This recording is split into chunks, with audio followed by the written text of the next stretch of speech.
Ya, aksi persekusi atau main hakim sendiri yang berujung dengan kekerasan hanya perbedaan pandangan, terutama pandangan politik yang kerap terjadi dalam beberapa waktu terakhir ini tentu saja merupakan tindakan melawan hukum dan bertentangan dengan nilai-nilai moral, terutama terkait dengan Pancasila. Lalu bagaimana pandangan dan upaya pemerintah, kemudian ada cendekiawan Muslim untuk menghentikan aksi kekerasan ini. Kita akan berbincang di Metro Pagi Prime Time dengan dua orang narasumber yang sudah hadir di studio Metro Pagi Prime Time. Ada Kepala Badan Litbang dan Diklat Kementerian Agama Abdurrahman Masud dan juga cendekiawan Muslim Azumardi Azra. Selamat pagi Pak Rahman. Prof. Azra, apa kabar? Selamat pagi. Baik, alhamdulillah. Ya, baik. Saya ingin ke Pak Rahman terlebih dulu karena ya tentu kita tidak ingin aksi-aksi kekerasan radikal apapun itu selalu diidentikan dengan berlatar belakang agama, tetapi ya kita harus akui banyak sekali peristiwa-peristiwa yang terjadi dengan latar belakang itu, terutama berkaitan dengan perbedaan pandangan politik. Apa yang bisa dilakukan atau sudah dilakukan Kementerian Agama, paling tidak Pak Rahman, untuk bisa menyadarkan banyak orang, banyak kelompok remaja mungkin baik dari kelompok organisasi masyarakat, terutama untuk juga masuk ke pendidikan ini Pak, di anak-anak yang masih tumbuh untuk belajar menyerap banyak informasi dan ajaran. Iya, kita semua sepakat bahwa pendidikan pada dasarnya kan untuk menyemai kedamaian, ya, peace itu. Yeah. Di Kementerian Agama itu jelas sekali kami lakukan, baik di dalam pendidikan formal maupun informal maupun non formal. Bahkan sekarang saat ini sedang berlangsung yang namanya INSRE saat ini sedang berlangsung, singkatan dari International Conference on Religion and Education, yang sudah dibuka semalam oleh Pak Menteri. Kemudian pembicara utama semalam adalah Prof. Azra dengan saya, dan ini berlangsung sampai 3 hari dari berbagai negara ASEAN, 10 negara, dan bahkan lintas agama, yang intinya sepakat bahwa kita menyuarakan mainstreaming peace, mainstreaming multiculturalism di dunia pendidikan, dan kita memastikan itu semuanya ada. Ya. Penekanannya apa yang disampaikan oleh Indonesia dalam hal ini? Jadi semua aspek pendidikan, baik dari aspek gurunya maupun kemudian siswanya, terus kemudian proses pendidikannya, terus kemudian kurikulumnya, ya, yang semuanya akrab dengan tadi isu utama multikulturalisme dan perdamaian. Sebenarnya kalau penafsiran ajaran-ajaran atau paham-paham yang menyimpang itu mulai masuk di level pendidikan yang mana, Pak Rahman? Bisa masuk kemana aja ya, tapi yang jelas kita memastikan bahwa itu bukan yang standar di sekolah maupun di madrasah. Ya. Maka kita mestinya bersyukur bahwa lembaga pendidikan itu bisa melahirkan tokoh-tokoh seperti Prof. Azumardi Azra. Itu kan kita memperbanyak produk-produk pendidikan kita, baik yang tingkat TK sampai perguruan tinggi, itu adalah yang peaceful students, ya. Tentu pendekatannya kan memang seperti itu, tapi nyatanya masih banyak kita temukan kasus-kasus yang menyeret juga anak-anak yang masih di usia sekolah atau di pendidikan tinggi, bahkan tenaga pendidiknya juga begitu, Pak. Apa kemudian langkah yang bisa dilakukan oleh Kementerian Agama untuk mengatasi permasalahan ini? Kami sudah memberangkatkan beberapa model, ya. Ada model dialog antar siswa, bahkan lintas agama, dialog lintas guru pendidikan agama. Kita sudah beberapa model-model di beberapa provinsi, dan ini tinggal menerapkan sekarang dan ke depan gitu. Jadi kita sudah meletakkan landasan itu untuk pendidikan yang steril dari bentuk-bentuk violence. Termasuk ini yang baru di-launching Pak Menteri kemarin, ini baru kemarin persis, buku moderasi beragama. Apa itu isinya, Pak? Ini bahkan juga sudah terintegrasi dalam RPJMN 2020-2024. Jadi kita yakin kalau ini kita terapkan, dan ini tidak hanya ini produk Badan Litbang dan Diklat, ya, tidak hanya berlaku untuk Kementerian Agama saja, tapi karena sudah masuk di RPJMN, maka nanti bisa semua mengawal ini. Apa yang ditekankan intisari dari buku yang tadi ditunjukkan itu, Moderasi Beragama, ini menarik judulnya. Ya, kata moderasi jelas kan lawan daripada radikalisme, lawan dari bentuk-bentuk intoleransi, dan itu nanti berlaku dalam semua aspek, termasuk di dunia pendidikan.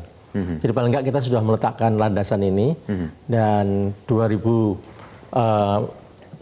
ini tentu karena sudah di-launching oleh Pak Menteri, menjadi efektif sampai ke depan gitu. Ya, Prof. Azhar, landasannya sudah ada, modelnya juga sudah ada, modulnya sudah ada, tapi masih banyak yang terpapar paham-paham yang tidak bisa menerima pandangan-pandangan yang berbeda dengan apa yang diyakininya.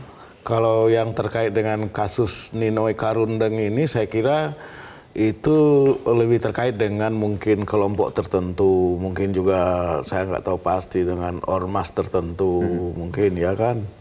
Jadi tidak terlalu terkait dengan pendidikan ya, dengan lembaga pendidikan. Jadi ini lebih, kalau itu lebih karena tidak adanya kedewasaan di dalam berbeda pendapat, berbeda misalnya yang mungkin Nino ini kan pro Jokowi ya kan, mungkin dia termasuk buzzer yang menyebarkan dukungan-dukungan pada Jokowi, tapi ada yang menggebuki dia itu nggak suka sama dia. Nah ini saya kira terkait dengan sikap dan kedewasaan dalam berbeda pendapat, dalam berdemokrasi. Jadi saya kira ini tantangan bagi dunia politik Indonesia, pemerintahan Indonesia, bagaimana membangun manusia Indonesia yang bisa menghargai keragaman pendapat, terutama dalam bidang politik. Jangan main hakim sendiri. Membangun manusia yang bisa menerima segala perbedaan, bisa dewasa dan matang dalam berdemokrasi ini kan juga harus dari dasar begitu, Prof. Iya, kalau dari dasar di perguruan, kalau di dunia pendidikan kita sebetulnya kan sudah ada tuh.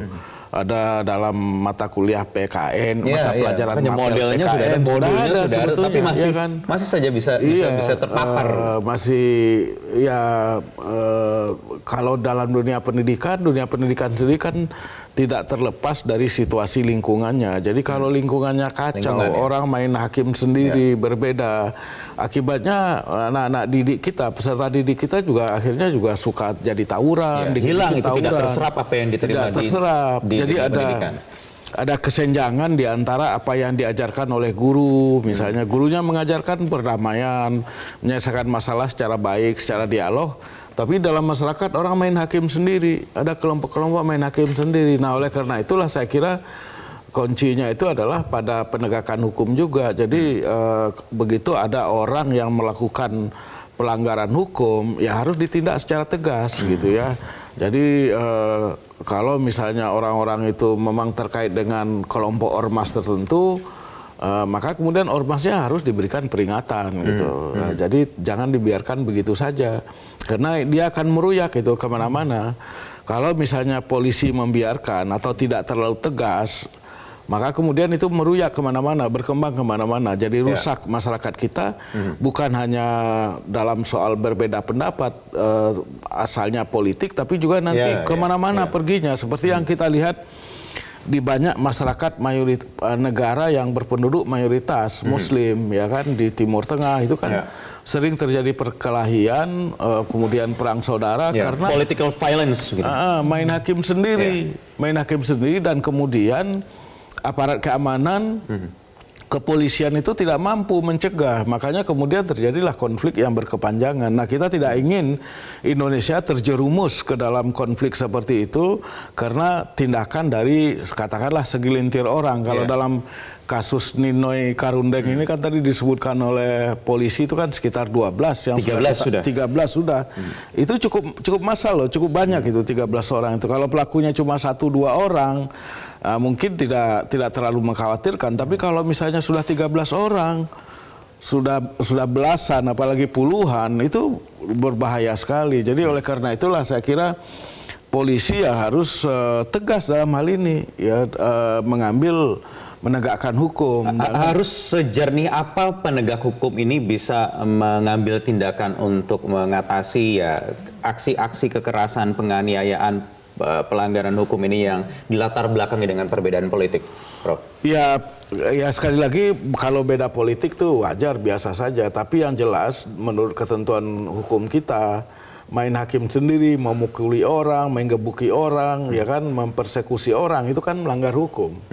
Ya ada delik-delik pidananya, dan delik-delik pidananya itu ya harus ditegakkan, jangan seperti di masa lalu. Di masa lalu itu ada orang yang main hakim sendiri, mungkin menyerbu masjid tertentu atau komplek aliran agama tertentu seperti Ahmadiyah misalnya.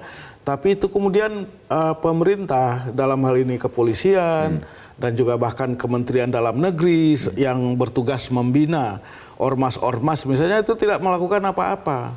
Ya kan, sampai sekarang pun juga masih ada itu kelompok-kelompok agama yang yang menjadi sasaran, menjadi target, misalnya Ahmadiyah atau Syiah, itu menjadi target kekerasan.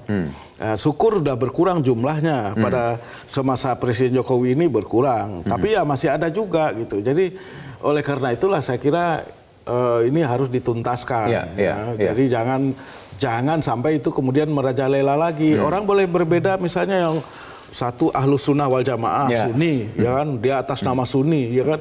Tapi juga ada yang Ahmadiyah, ya jangan dong menggebuk-gebukin orang gitu hanya karena perbedaan itu, apalagi dikaitkan dengan perbedaan politik gitu. Ya, itu lebih tidak boleh lagi gitu. Pak Rahman, cukup dengan modul-model yang sudah disiapkan sebagai landasan oleh Kementerian Agama untuk meredam lagi agar aksi-aksi seperti yang tadi sudah kita bahas, aksi-aksi ada upaya-upaya aksi intoleran terhadap keyakinan yang lain, agama yang lain.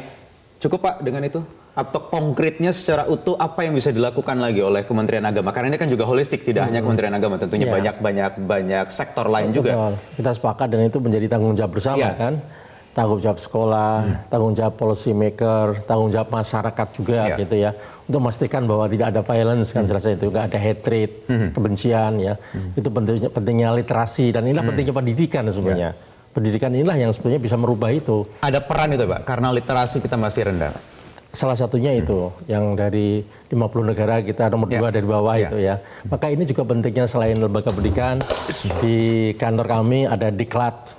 Maka kami mendiklat para guru, mendiklat para pengawas, ada diklat moderasi beragama, diantaranya itu. Jadi saya kira ini sekali lagi menjadi tanggung jawab bersama yang memang harus bersama-sama kita pastikan. Jadi tidak hanya memang murid-muridnya aja, siswa-siswanya saja, mahasiswa-mahasiswanya saja, tetapi juga tenaga pendidiknya Pak. Karena kita juga kemarin baru saja diramaikan lagi ada tenaga pendidik di lingkungan pendidikan tinggi yang juga terpapar paham-paham radikal misalnya Pak.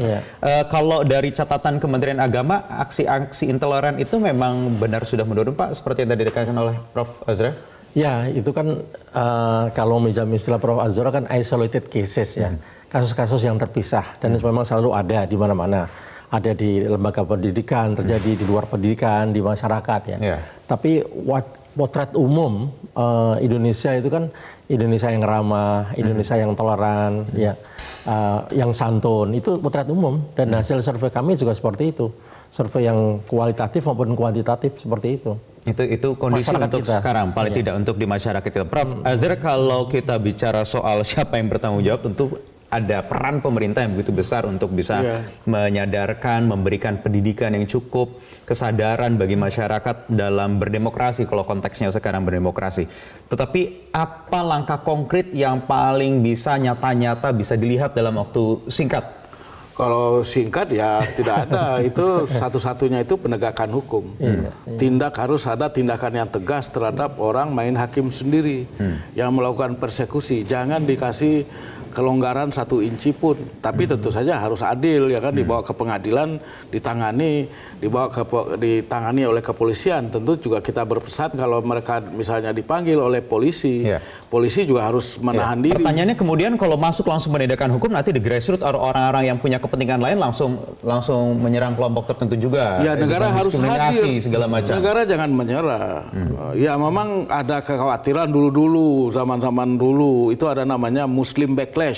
Jadi kalau ada pelaku kekerasan main hakim sendiri itu katakanlah satu kelompok Muslim, maka polisi itu sungkan mengambil tindakan. Dia bilang, wah kalau kita tangkap mereka nanti ada Muslim backlash, akan ada serangan balik terhadap kita. Ya jangan takut, polisi itu kan alat negara, punya kemampuan untuk menegakkan hukum, punya alat untuk melakukan tindakan hukum, ya kan, punya senjata dan lain sebagainya kalau perlu gitu. Walaupun kita juga harus ingatkan polisi jangan sampai menggunakan kekerasan yang berlebihan, tetap harus terukur gitu, tetap. Tapi tetap harus jernih melihat satu kasus atau peristiwa begitu ya. Tapi harus ditindak, jangan sampai khawatir, takut sama yang disebut dengan Muslim backlash. Kalau itu dibiarkan takut karena Muslim backlash, maka kemudian itu akan menyebar kemana-mana dia. Tidak hanya di Jakarta, bisa di mana-mana lah. Kuncinya justru di penegakan hukum. Oke, baik. Terima kasih Prof. Azra, Pak Rahman atas waktu singkatnya di Metro Pagi Prime Time.